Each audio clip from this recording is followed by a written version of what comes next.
Welcome back to American Agenda. I'm Bob Sellers with Heather Childers. The latest Quinnipiac poll showing some interesting new information on GOP voter support for former President Trump. But not so much of a support among voters overall. Take a look. 85% of Republicans prefer candidates who agree with Mr. Trump, while only 10% disagree. As far as Trump running in 2024, 66% of Republicans agree they would like to see another Trump presidential run, whereas only 10% disagree. Meanwhile, among voters as a whole, Mr. Trump stands at 84% favorable with Republicans, 91% unfavorable with Democrats. Maybe none of this is a complete shock. Heather?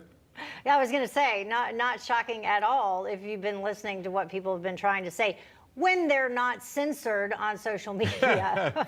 Not that bothers you. You've been censored before, right? Oh, yeah, for sure. What were you censored? I've been censored over the Wuhan virus, the China virus. I've been, okay. You know, my interview with President Trump, that was censored. It was? Yeah, for sure.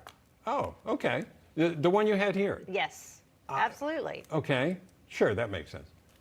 Let's get into this conversation. Something I wanted to look at, spin this forward a little bit, Amy, and that is there's an idea that came about back in the 90s of a contract with America that Newt Gingrich played to some success in taking back the midterms back in 94, I believe it was. And so now there's suggestion that they do the same right now for this midterm and for the president to prepare, former president to prepare for 2024. We talked to Peter Morici about it last week. It's the first time I saw it because he wrote about it in the Washington Times, I think. But as he says, he doesn't own these ideas. What should be in a contract with America, Amy, if there is one for Republicans going forward that would really reflect what Mr. Trump and those that favor him stand for?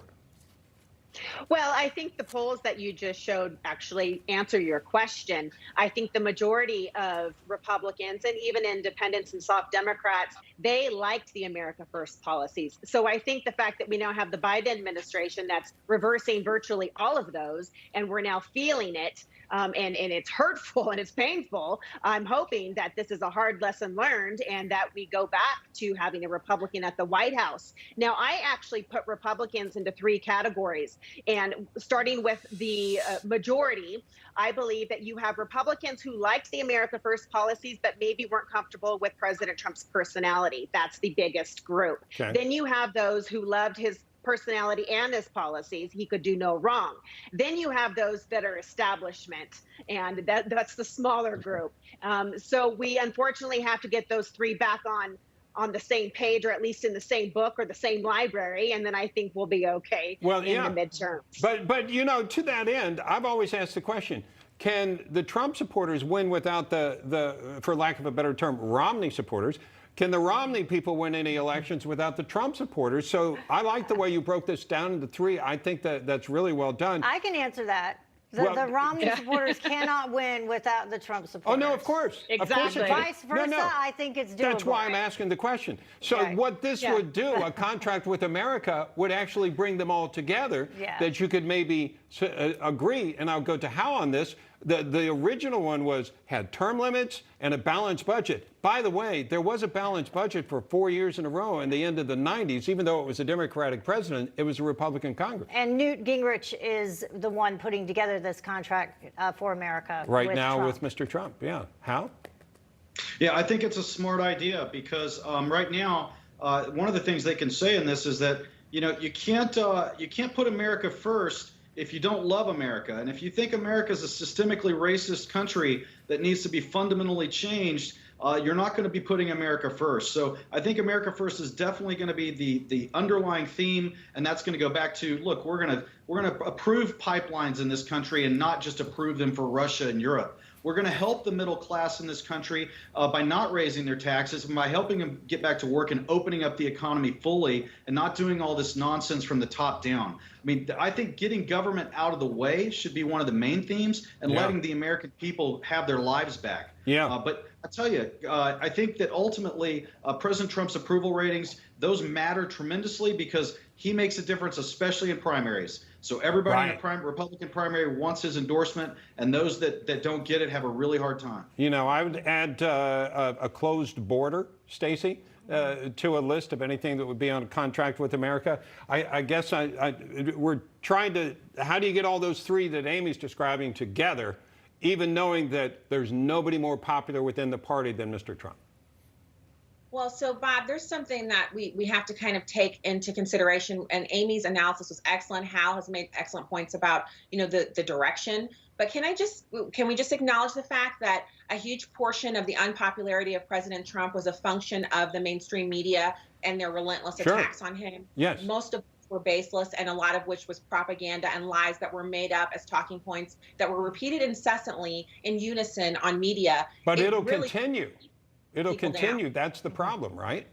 Well, and so, but let's not pretend that whoever is the next person, whether it was Mike Pence or whether it was Ron DeSantis, if it was Tucker Carlson, if you are an effective communicator for the Republicans and you run for president, you are now public enemy number one, and they will use the same tactics they used on President Trump on you. So any mannerism you have, anything that you do that they don't like or that they can capitalize on and freeze, they will do that to make you unpopular. So the issue that we have is that we need to go back to what Newt Gingrich did. Stop worrying about what the media thinks about our candidates and start speaking to the people who matter, which are the voters and the people who are most impacted by Democrats' lack of policy ideas and Republicans' great policy ideas. We sell our platform, which is golden, baby. I tell people all the time, you want to know what I believe?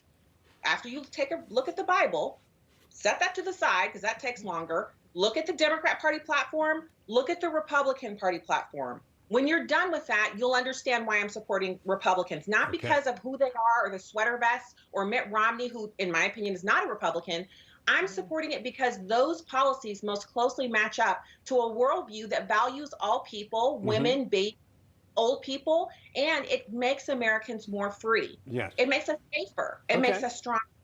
Heather, final word. Yeah, no, I mean, I was going to say, and now you see Democrats trying to steal from that playbook and claim it as their own. That's why we saw President Biden today speaking out in front of signs that said a blue-collar blueprint for America.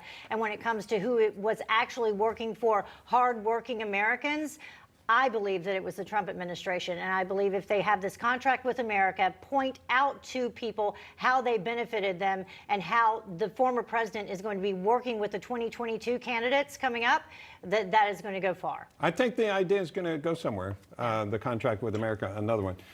We'll see. Coming up, some major criticism of the Democrats from a major Democrat. Hear what James Carville had to say about Dems and how they need to straighten up their act. I can't say it quite like he would, but you get my gist. We'll be back after this.